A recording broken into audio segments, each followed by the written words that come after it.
Computer. Okay. All right. Now I think you can share, and we're ready. All right. Oh, good afternoon. Well, yeah, it's afternoon for you guys too, right? Or right Yeah. at noon. Anyway, my name's Lisa Pastorelli. I'm the NASA Hunch mentor at Kennedy Space Center down in Florida. And this was a project that one of our organizations here at Kennedy Space Center came up with, Deep Space Logistics. They're part of the Gateway program. Awesome. Yeah. Hi, everybody. Sorry, my camera is not working, but I'm Glenn Johnson. I'm at Johnson Space Center, and so I help coordinate get all these projects working for NASA. Awesome. Thank you. And now introduce yourselves and tell us about your project. My name's James Latchis, senior here at Glenelg High School. I'm Michael Christensen, senior, Beckett Christensen, I go by, senior here as well at Portland High School. And I'm Brady Belmore, and I'm also senior here. Wow. Well, thank you for joining and working on this project. Of course. So, did you watch the video with Glenn and Lisa on it? I think we have not gone to that yet. Oh my goodness, guys, you got to go watch that video. I think we heard something about that last time as well. Yeah.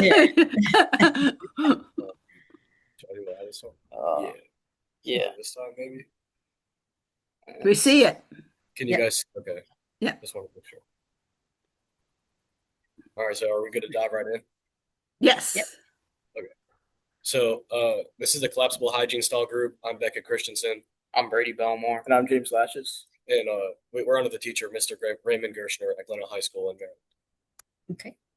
So here's our problem statement. So ultimately, the problem here is that astronauts don't have a sufficient hygiene stall that's both it's practical, private, easy to clean, doesn't cause contaminant issues, and it's a very difficult thing to make because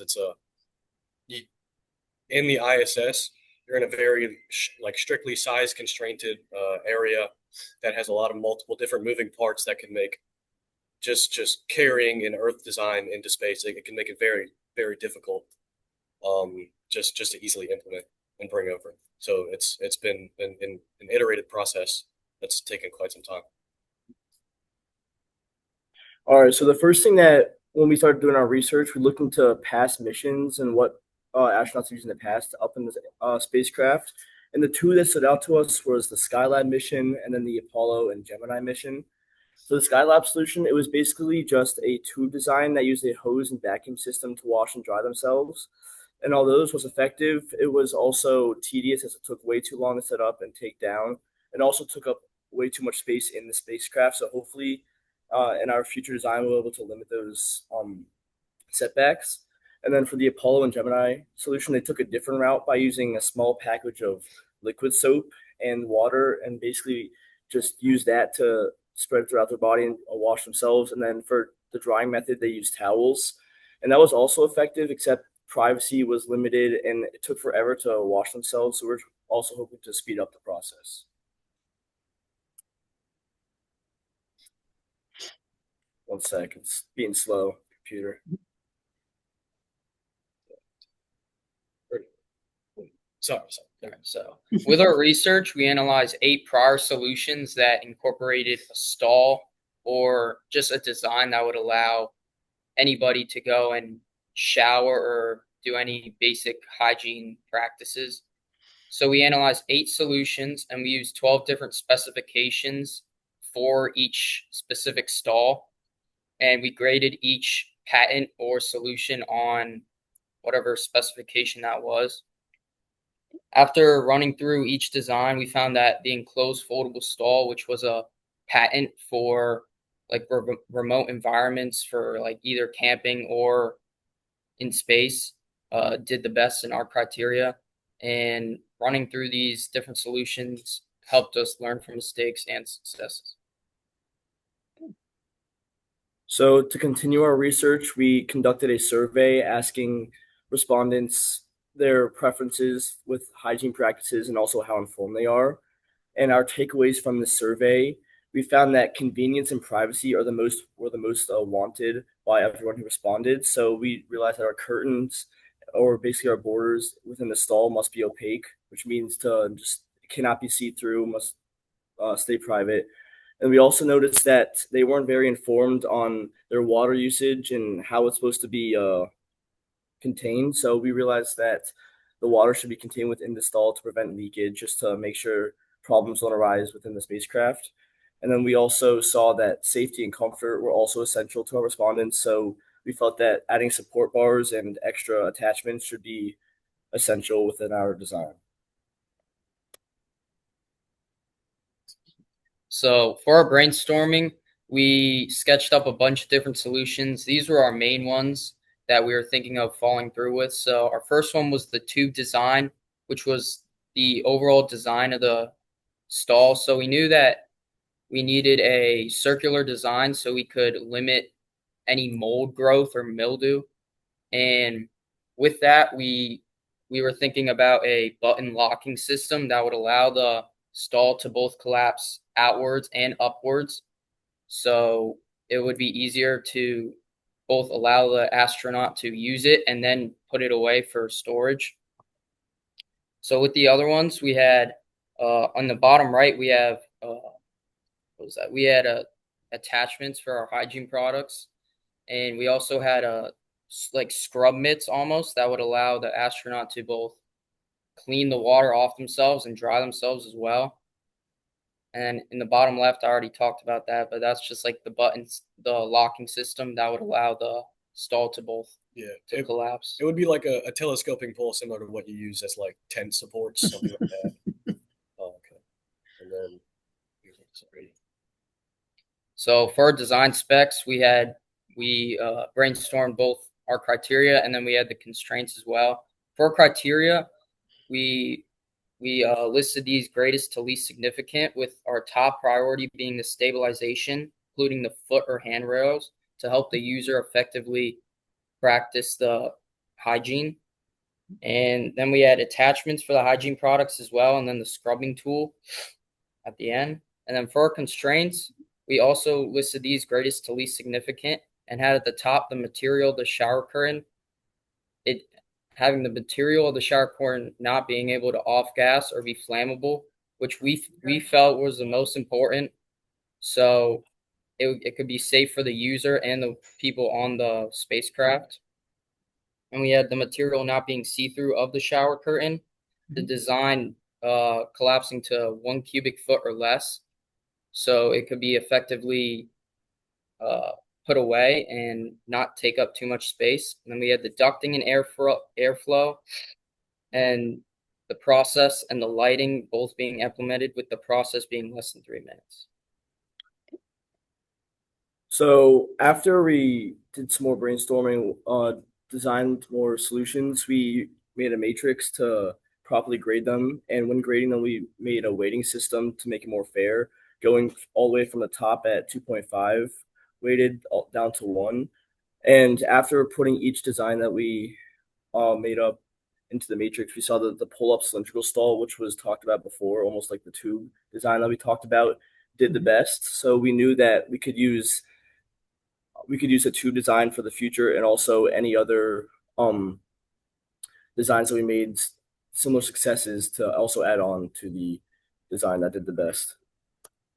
So here's our mock-up, which is our earliest iteration of our design. It's our first prototype, if you will. But ultimately, what it was is just a simple figure that we use to model the vertical expanding motion.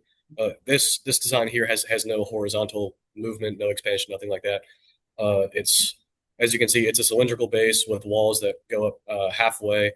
Here, fully collapsed, it'd be 3.5 inches, but in real life, that'd be closer to like maybe, I don't know, 3.5 feet. And then it would expand all the way up to the top of an astronaut's head, probably be around 6.5 feet. And then you can see the 4 straws around all 4 corners of the circle. Those would be replaced with pneumatic cylinders or potentially constant force springs to unlatch and expand it without the need of mechanical output from the astronaut. So here's our CAD. It's essentially it's a more complex version of the mockup that you just saw, but the main difference here is that we're looking more into materials. So the support materials, so those things like the pneumatic cylinders and the just the support structures of the actual stall itself are going to be made of 6061 aluminum because it's inorganic. It's resistant to mold and corrosion. It has good structural support. It has a good range of temperatures that it's effective in, and overall it's just a good candidate of a material. And then the floor and the paneling is going to be made of polypropylene, which is a polymer that does a good job of most of the same things. It also is very long lasting, and it's resistant to corrosion as well, which ultimately those two things are what we're very much looking for in the materials that we're making this out of. So the testing plan for those things largely. So what we're going to do is we're going to try to make a mock-up sized-ish prototype and then do these trials on them. So our first thing could be we could take this prototype and put it in like a restroom somewhere that's constantly fluctuating in both humidity and temperature to simulate a situation in which mold growth would be very common or become an issue. And we could put that in there for a couple of weeks and then test it, check every few days to look if there's any mold spores starting up. We could use, and then for the next one we could put a smoke stick, something that just exudes like a colored smoke, to check for the airflow in and out of the stall to make sure that won't become an issue over time. And then finally, we could use a flashlight to check VLT and opacity of the curtain that we use because it's a specified criteria that the stall must be completely opaque for absolute privacy of the astronaut. That was something that they were very clear about. So we want to make sure that we have that 100%. What's VLT? Visible light transmission. Oh, okay. And here's some sources. Thank you for listening. Do you have any questions? Oh, we should have some. You want to start, Lisa? Okay. So it looks like I know you're going to build a scaled model, but it looks like the lower half of your design right now is going to stay fairly rigid, and if we built it for real, would stay about 3 feet tall. Is that correct? Yes, for right now, yes. Okay, so I do think we were looking. I think even in the requirements, Glenn, didn't we want it to collapse down to about 1 cubic foot? Mm-hmm. So yeah, there, I think I like where you're going with it, but you might want to look at something that's maybe a little less rigid for the bottom. See Yeah. if there's a way to make that collapse down too. Yeah, that's absolutely something that we've been thinking about. I was thinking about maybe having it quartered up maybe and have it like kind of roll around. Yep. Yeah, that's something that we're definitely thinking about. Yeah, so something to keep in mind when you're thinking about this. Think about the size of your bedroom. Well, at least the bedroom I grew up in was pretty small. So if you had a bed and a desk and maybe a workstation to do your experiments and another station to maybe cook your food all inside your bedroom, and now I got to put a stall in there to take a shower. Yeah. I want to be able to fold it up and get it out of the way to actually do work. So that's part of the challenge. If you were in a really small room, like say 10 by 10 or 12 by 12, you want to have enough space to move around and take care of yourself. But then you want to be able to fold it up and put it away. So that 3 foot high rigid structure would be a little bit hard to work around. Yeah. Mm-hmm. So, but other than that, I like what I saw, and I really good work on evaluating ideas. I liked how many times you I even like that this early on you polled. I'm assuming other students and what they might want. That's really creative idea to do up front. I'm impressed.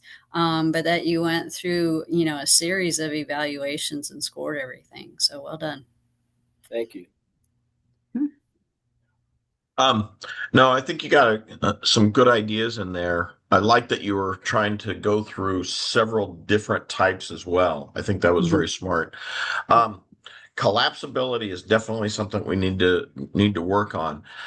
Question for you. So right now you've got these tubes um, to be able to extend it up.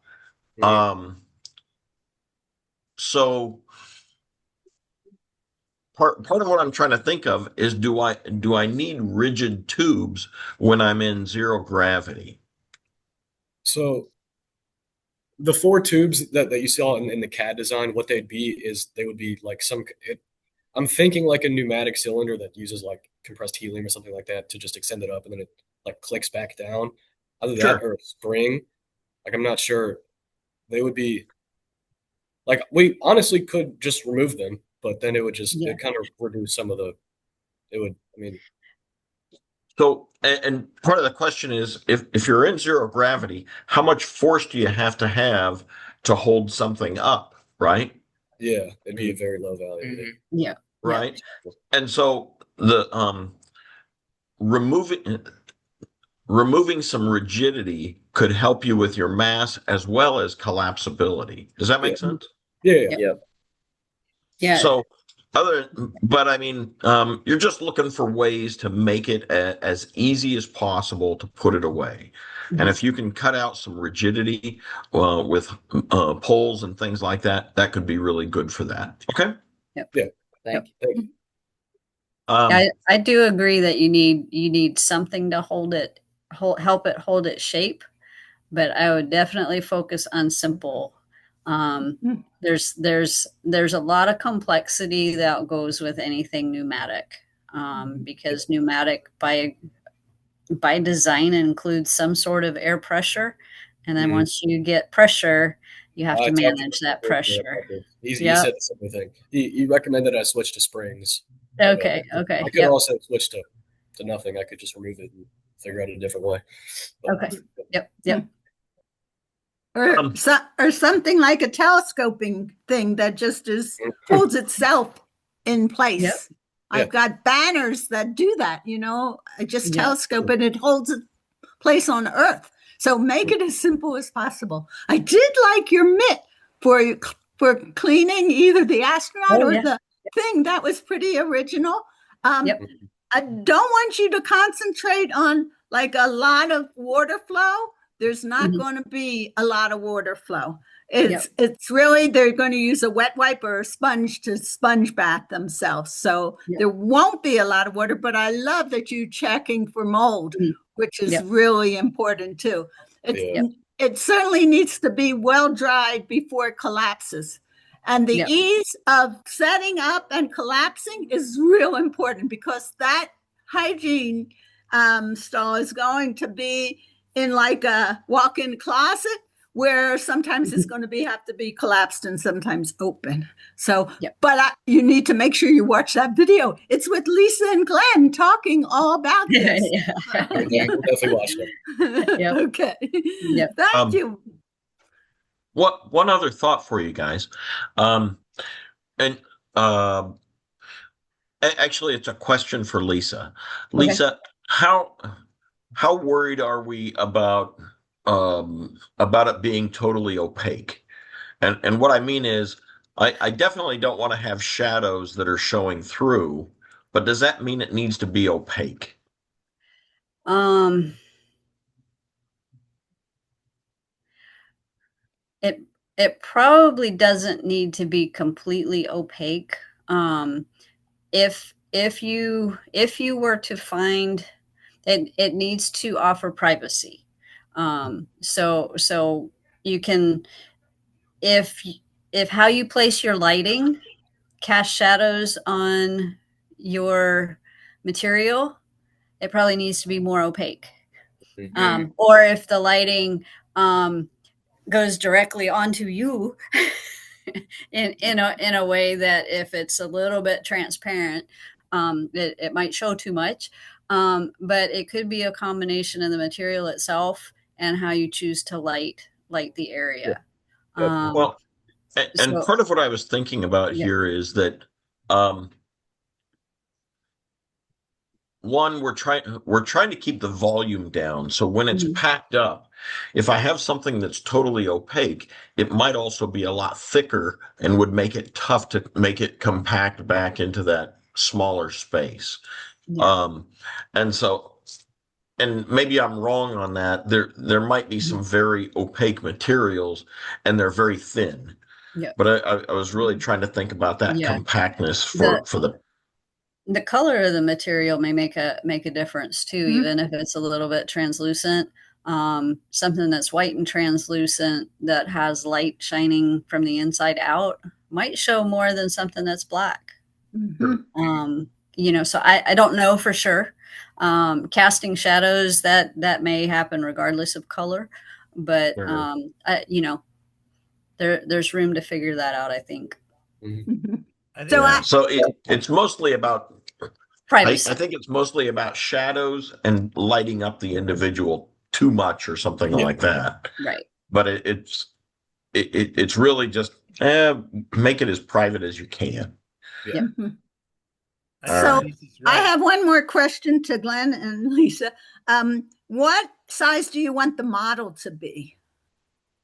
Like they're going to make a scale model. Yeah. What size do you want it to not exceed, I should say? Right. Well, I was aiming for something like a Barbie doll, right?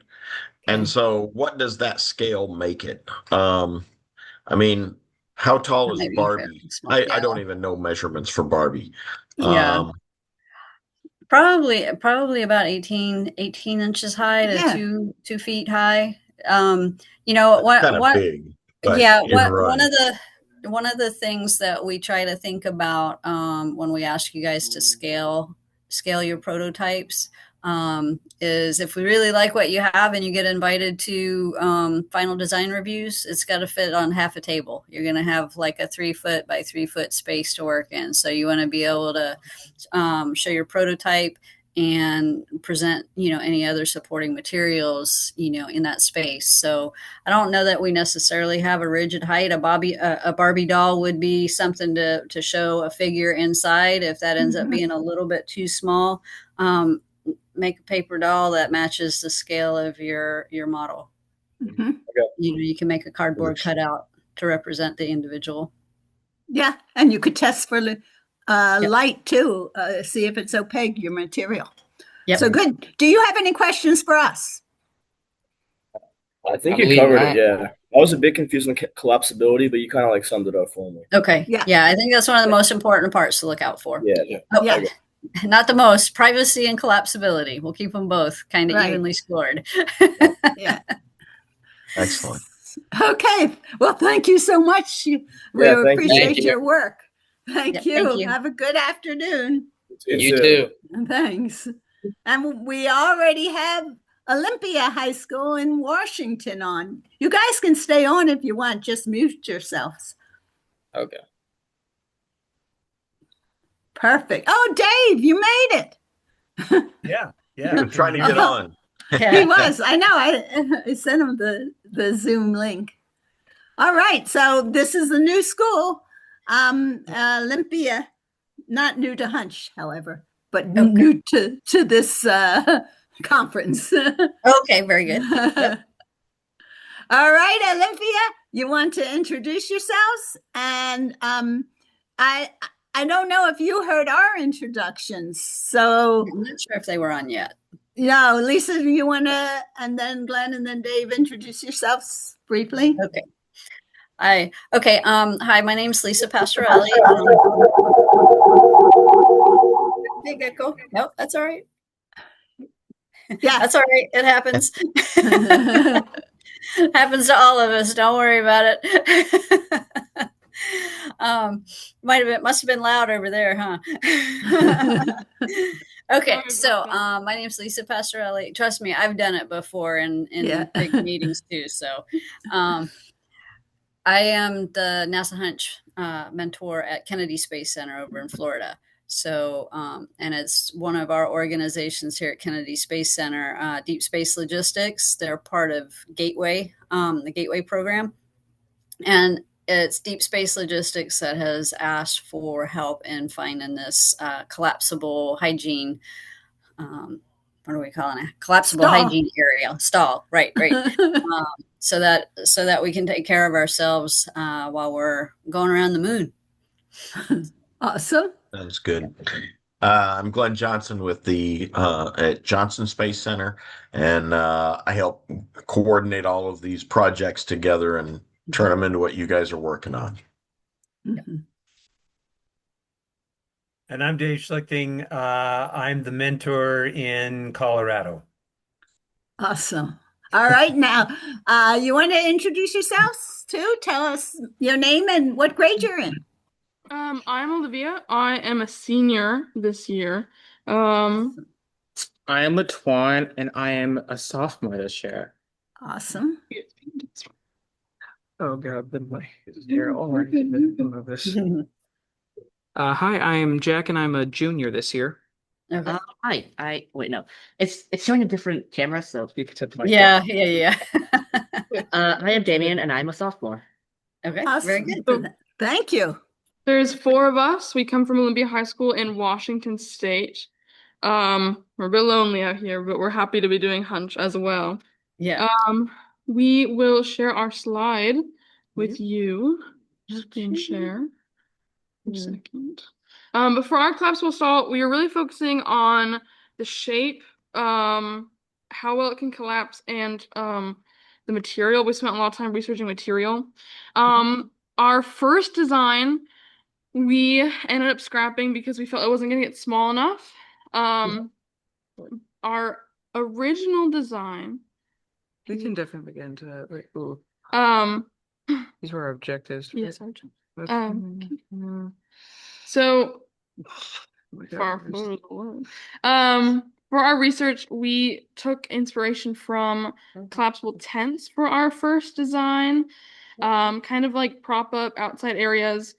And our second design, we went more for like a play, like either cat tube or like a children's tube in a way. We felt that would utilize space better. And then so this is our first design. It was more square. We had a triangle top. We just felt that our folding wasn't gonna become small enough. We made a little prototype of how it would collapse and expand. But ultimately, to fit the requirements, it wouldn't be small enough. So instead, we went for we saw that more of this design. Okay. More of a coil. More of a coil. Yes. So we're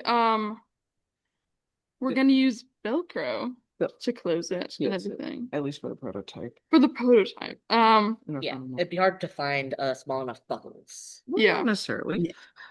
The main idea with closing this was that you'd have a coil of some sort of a stronger sort of wire and maybe 3 to 4 layers of a dark colored nylon ripstock, because those can easily be waterproof and fireproofed. And to close this, the main idea was to compress it while simultaneously twisting to bring the entire width from 3 feet down to 1 foot. And you would fold buckles out in the top. Like you would have 2 to 3 sets of buckles on the inside. So you could close it from the top once you're inside and it's open. And then when you close it, you can fold the same buckles out to clip onto external buckles to hold it. Okay. Yes. And for scale, to remind us how big it needs to be, we have a Barbie doll.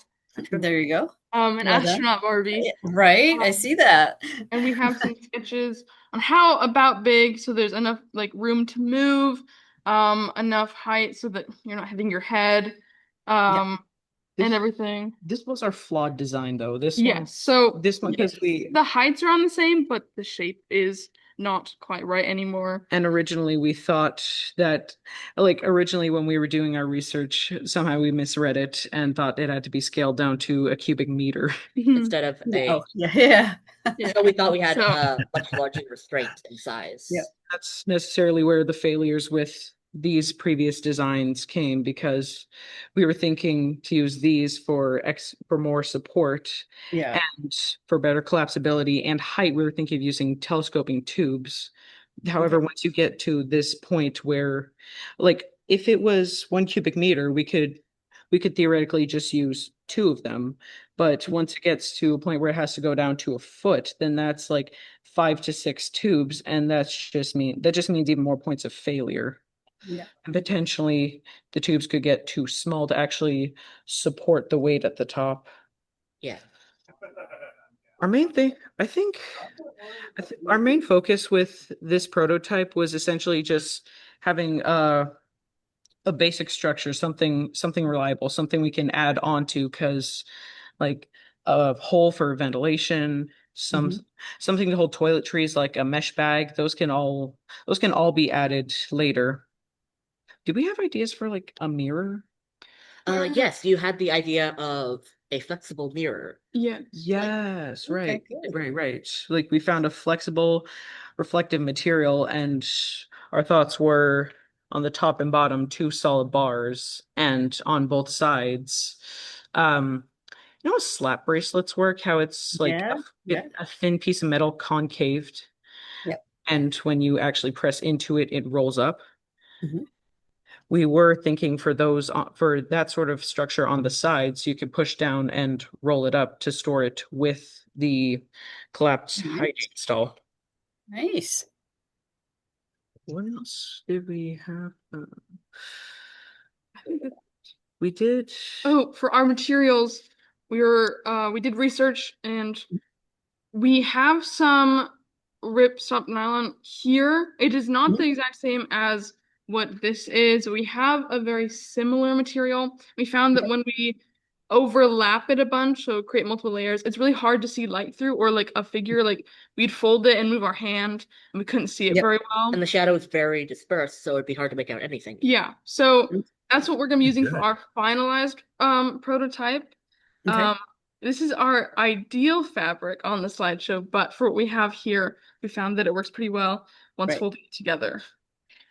As for like the permanent lighting fixtures, I believe some options would be strips of LEDs, perhaps along the actual structure of the coil we have, with the hopes that when it compresses down, it wouldn't damage them. Perhaps maybe just small interconnected LEDs along it, so it's not a rigid thing that can't flex with the coil. And having light from every side would decrease the risk of having revealing shadows due to, like, every wall. And I also remember that we talked about because LEDs and like because electricity and water don't really go together. Like one of my ideas was that we would put like like maybe like a silver a clear tube or some type of coating around LEDs, so that way light could still be seen, but it wouldn't harm the LED itself. Right. Very good. Did we have anything else that did we have a oh yeah, this was our list of constraints for it. Okay. Constraints and requirements. Yes. These will all be taken into consideration once we have our final prototype, and we have our basic structure, and when we have our final prototype, we'll start taking all of these into considerations with modifications to what we currently have. Yeah. We were definitely set back once we figured out the correct size. So we are satisfied with the new design. We have a way to make the coil, and we have thoughts about how we're gonna attach stuff to it. So yeah, kind of on the right track here. And I think that's all we have for now. Yeah, I believe that is okay. Yeah. Yeah, that's it. All right. You want to Can start, I say Lisa? something first? Okay, thank you. Okay. I really like that you guys are looking at the the playground tube or dog agility tube, whatever. Do you guys remember what we call it when you can find something that you can actually go out and buy to use as part of your solution? We do have something on the way. Do you remember what that's called? I do not. Think of a collapsible camping bed. Okay, we Mhm. yeah. We use the acronym COTS, COTS, for commercial off the shelf. Now, usually our solutions, what we need for space, we can't just go buy it. We end up doing sometimes what's called modified commercial off the shelf. So there's no reason you guys couldn't look at suggesting a tube like, the playground tube as a real part of your solution. And you just you tell us what fabric it needs to be made out of, what kind of things need to be added to it, what dimensional changes might need to take place. And the reason we show that as an option is, say you were going to make a wagon for us. We wouldn't want you to reinvent the wheel, literally, right? So if someone's already invented this tube, why not use it? Now that may not help you if that tube's, like 8 feet long and things like that, especially for a scaled down prototype. But I think there's some similar designs for camping and hiking, like little trash cans that kind of operate the same way. So as far as looking at your prototype, your scaled down prototype, that might be something. I'm not positive, but that's a really unique idea. And that I believe when they're collapsed, they're pretty flat, aren't they? Mhm. The circle would stay the same diameter, but they get pretty flat. So that would be a math challenge for you to figure out. If you have a circle that's 3 feet in diameter, but it only sticks up 2 inches once it's collapsed, did you stay within your one cubic foot? Yeah, I've Yep. seen those collapsible things as laundry Oh baskets. yeah. You're That muted, Glenn. Sorry. No, that's fine. That wire also gives a location for you to be able to wrap the lighting around as well. Just a Yeah. possibility there. Yep. Now, did you guys mention anything about airflow for the person Yeah. inside? Good catch. Yep. For our new design?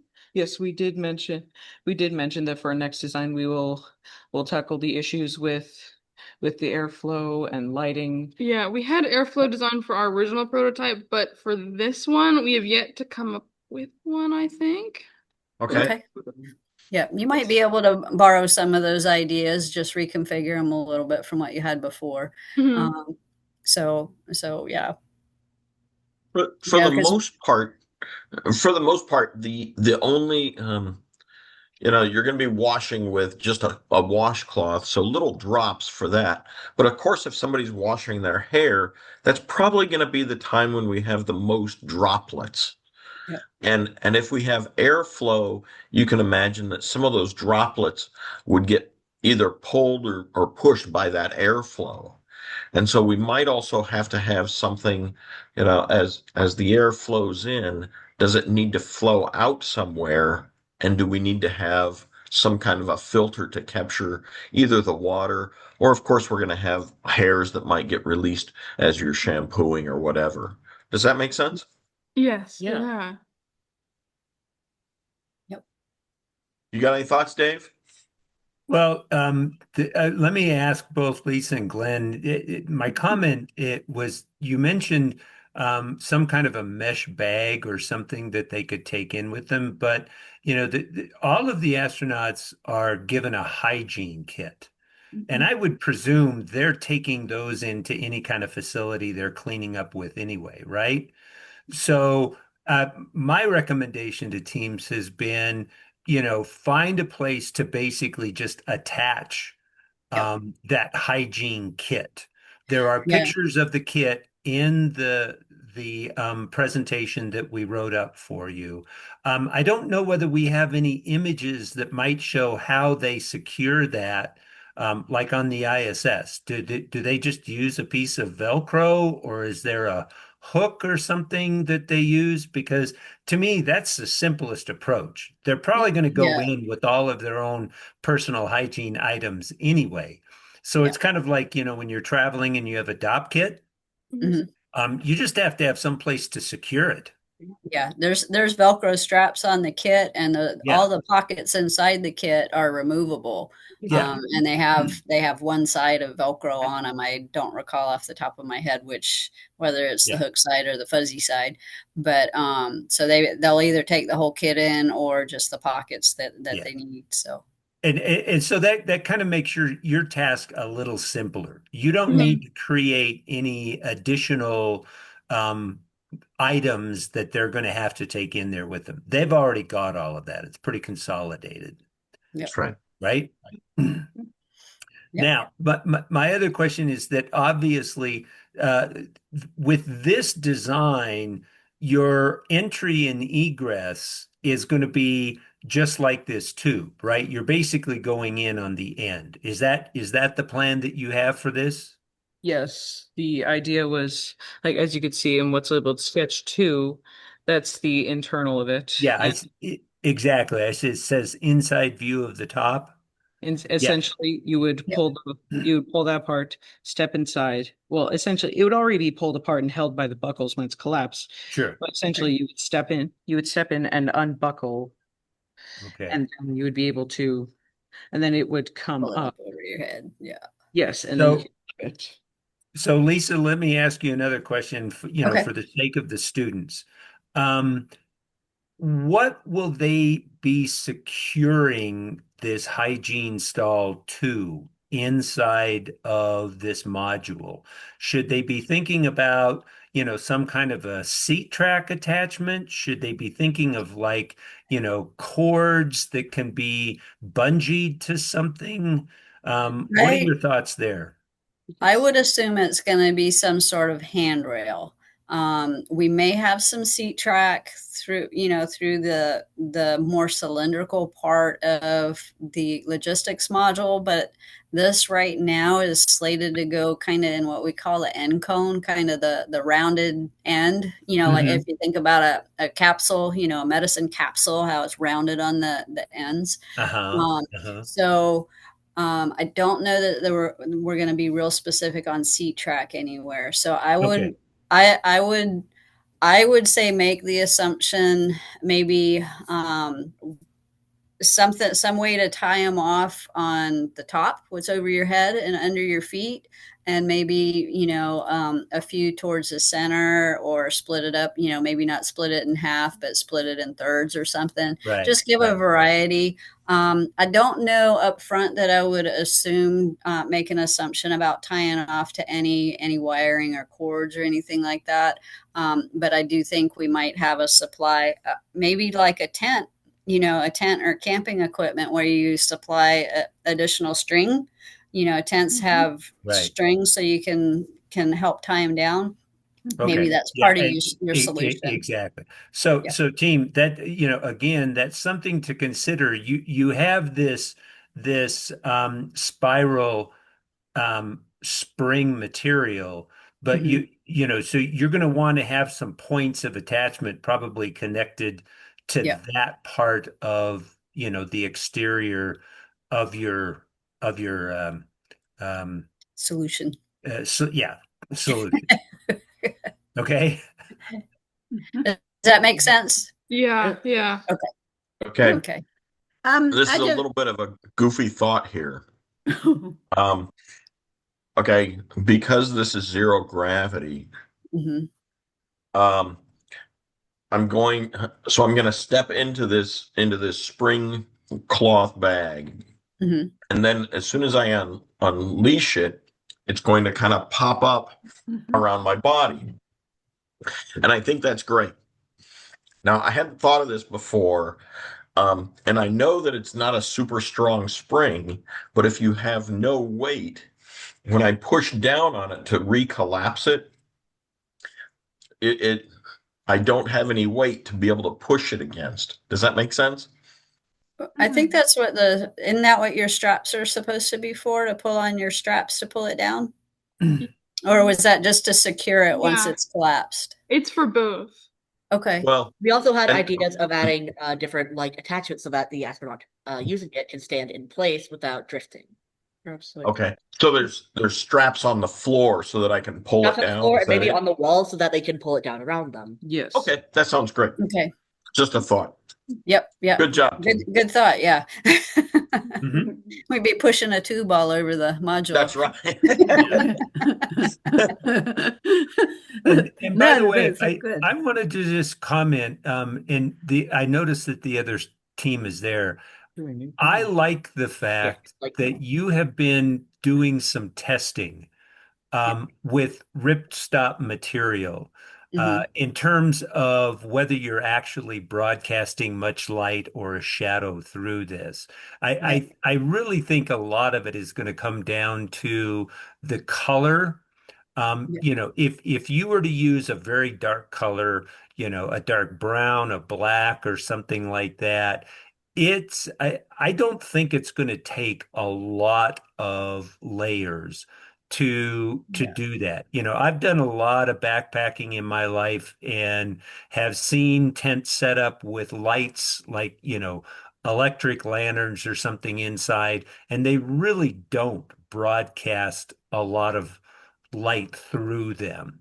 So this notion of It's got being details. opaque and you know inadvertently broadcasting, I'll just say, you know, an undesired image that people don't want of themselves. I don't think that's a big problem, but I commend you for doing the testing.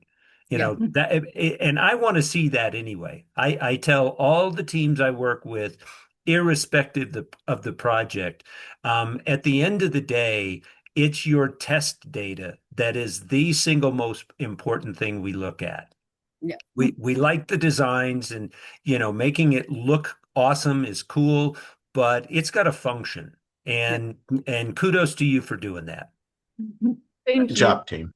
Yeah, that's great comments. One thing I want to make sure it's okay. I recorded this, and is it okay to put it on our NASA Hunch YouTube? Of course. Of course. absolutely. Okay, Yep. awesome. And then the one thing I did have a question about, on things on your slide, things you were going to look into. One thing said collapsible water container. Could you tell us a little bit what you meant by that?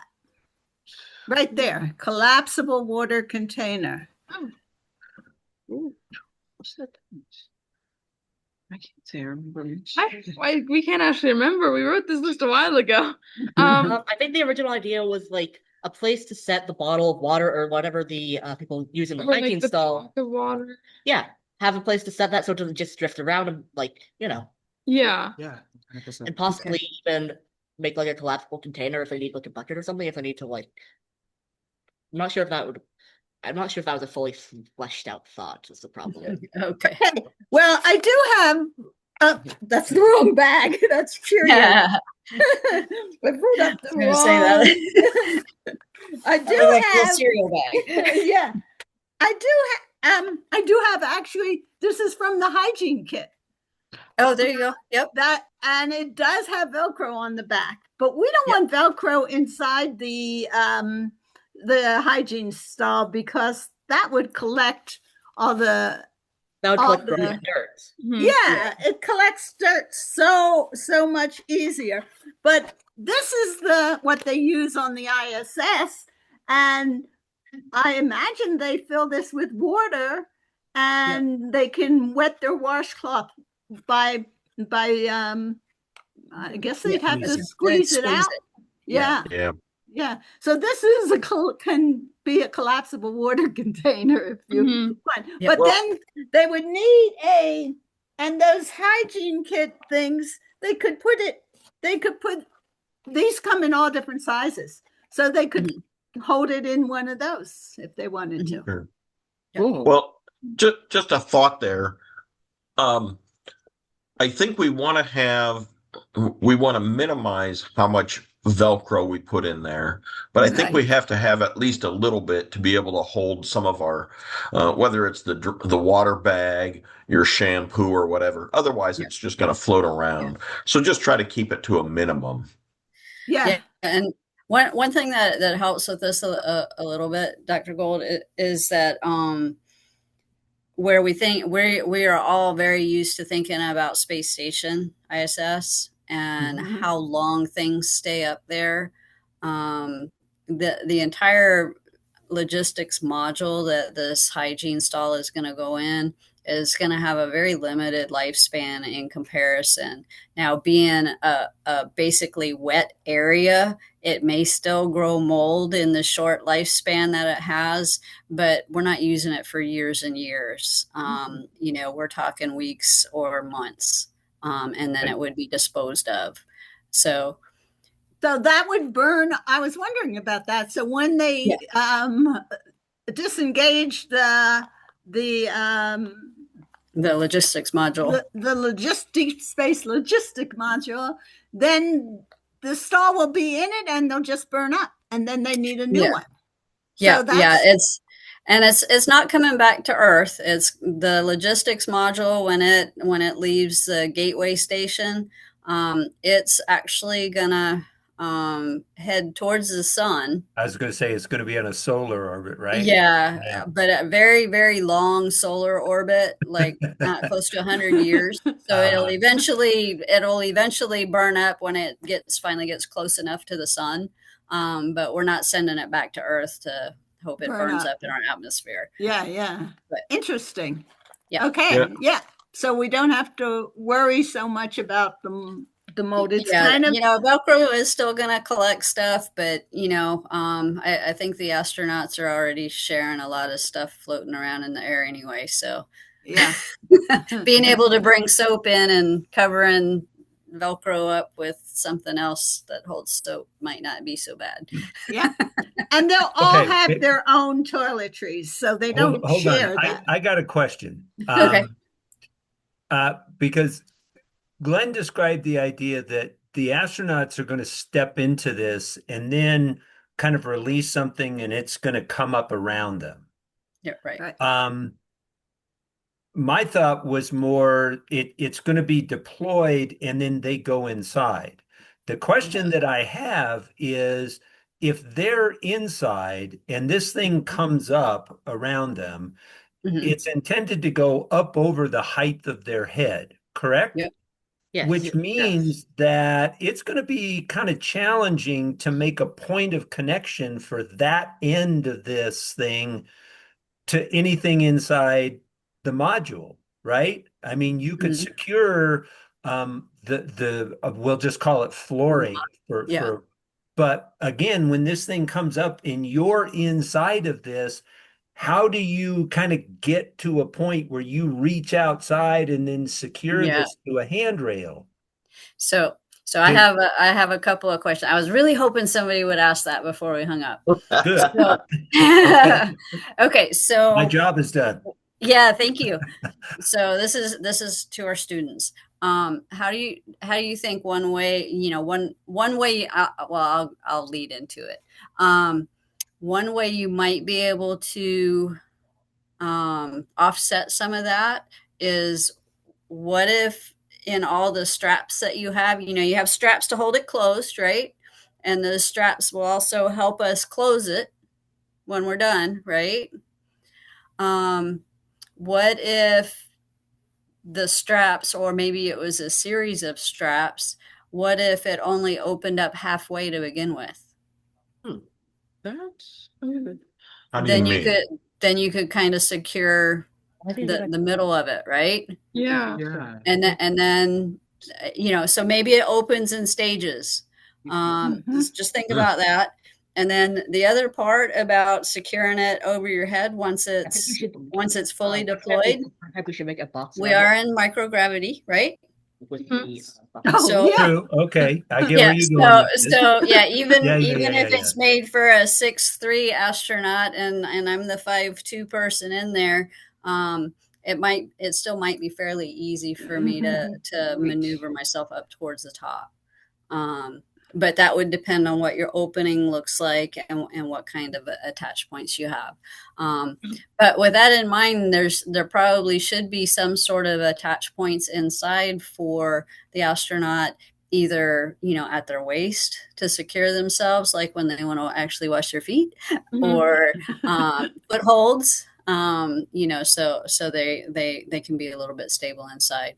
But for something that's kind of spring loaded like that, I love the tube idea. Sorry. I know I'm not the only vote, but I'm with you. Well, thank you, Lisa. too. That helped me a lot. That's a great thing, and I want to pose that to teams more as like a thought problem and a challenge, as opposed to just saying you have to do this. But I like that answer. Yeah, because I think for almost anything that's going to deploy, unless it deploys and then has a door, it would probably have to deploy. We'll use all our NASA words. It's probably going to have to deploy in stages so you can secure it before you're fully inside. And you could have two springs, one that goes halfway to the middle and then the other halfway up. Yep. There's a lot of different ways you can get there, I think. Okay. So one other thought, as this thing comes up, does it have to cover your face?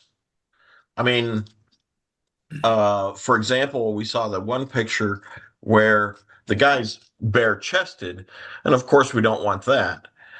But does it have to cover your whole head for you to have privacy? So I think that's more of a question for you to design.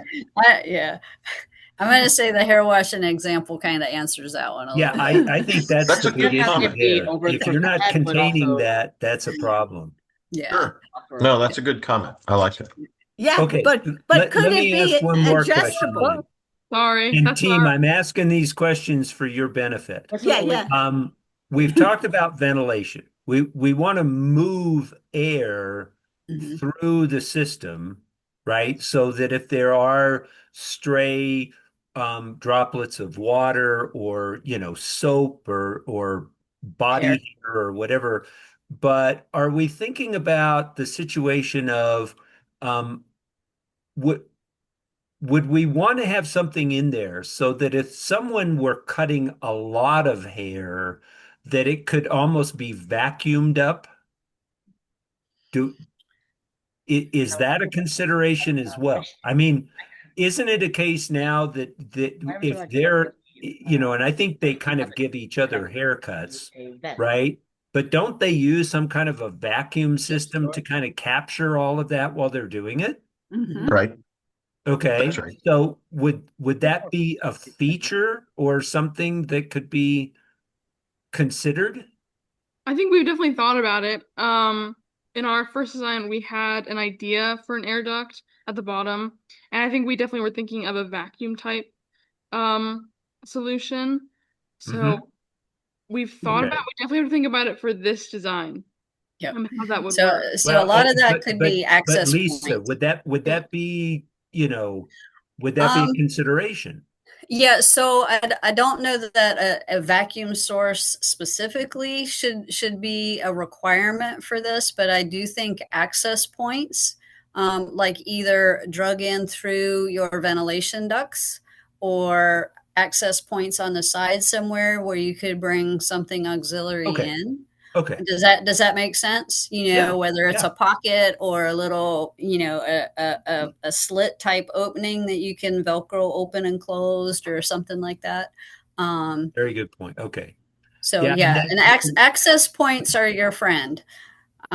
So any add-ons or anything that someone else, especially our astronauts, say, hey, what about this? Oh, you can put it in this pocket.